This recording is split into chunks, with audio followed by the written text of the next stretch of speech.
Mayor Booker, can you tell us what's at stake in this election across the state of New Jersey? Well, I mean, the destiny of our legislature is at stake. These fulcrum points all around our state right now that are critical, like this one, that if we don't win on the Democratic side of the ledger, we're going to really start seeing our state flip to more and more of a red state. Now that has real implications because I've seen and I've watched through the legislature real things happen that undermine, to me, as a mayor of a city, what I'm really trying to work towards, which is the empowerment of communities that are too often marginalized, which is making Newark and Camden and Passaic and a lot of our cities stronger and stronger places that are vibrant, that work for everyone, where nobody's left out because we each need each other.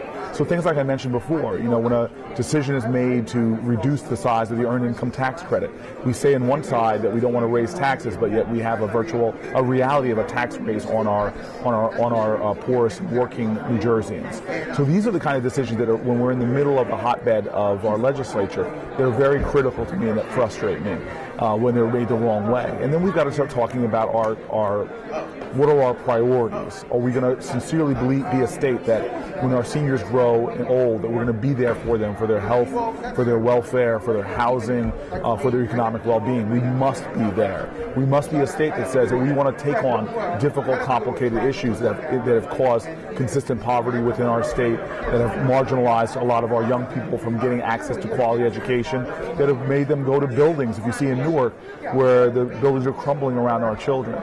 So there's a lot at stake here of the issues that I really care about, and then there's other things that I care about that I want to see happen, like gay marriage, equal marriage rights is a very critical thing to me, in my heart and my passion, supporting Planned Parenthood. And there's a lot of things now that have been moving off of the table here, even with the Democratic legislature, that we need to start putting back into center. And as Democrats start advocating for those issues that are critical to our larger communities, Democrat or Republican, critical really to the advancement of our state.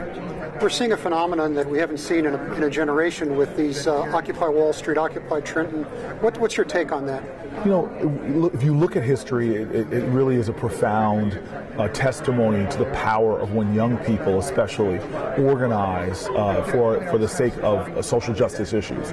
Tiananmen Square, the Solidarity Movement in Warsaw, the uprisings in Soweto, Birmingham in the 1960s, the Arab Spring more recently. So when I see young people coming together with a voice demanding change, I get really encouraged. And I'm a little more patient than many people are expressing, because I think that as time goes on, as the movement continues, they're going to coalesce around a more crystal clear set of demands that are happening. But there's nothing wrong with people expressing discontent, even if it's not sort of a clear set of steps to take towards change. Right now, at least more people aren't taking what's going on sitting back. And as I said in my remarks here tonight, the problem often is not the vitriolic words of the bad people, but the appalling silence of the good people. And it's time that we start raising our voices in our country. Look, I'm a big believer as a mayor who's done a lot to try to support local minority businesses, the sort of basic aspects of our capitalist system that have been very valuable. But I've also seen the avarice and the greed of people giving out loans in our country. They call them ninja loans. So giving out loans to no income, no jobs, seducing people into financial arrangements that they can't afford. So we have to start fighting against the avarice and the immorality of our system, and start celebrating those things that helps create jobs and opportunity for everybody.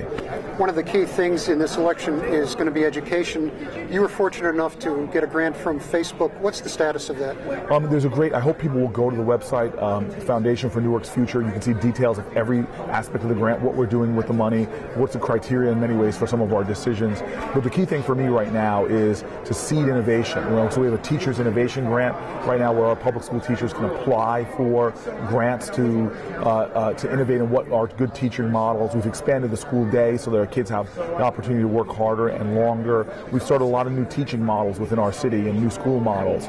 So really what we want to do is find ideas that work so that every one of our children, soon enough, 4 or 5 years, has obvious avenues towards educational excellence. Mayor Booker, thank you.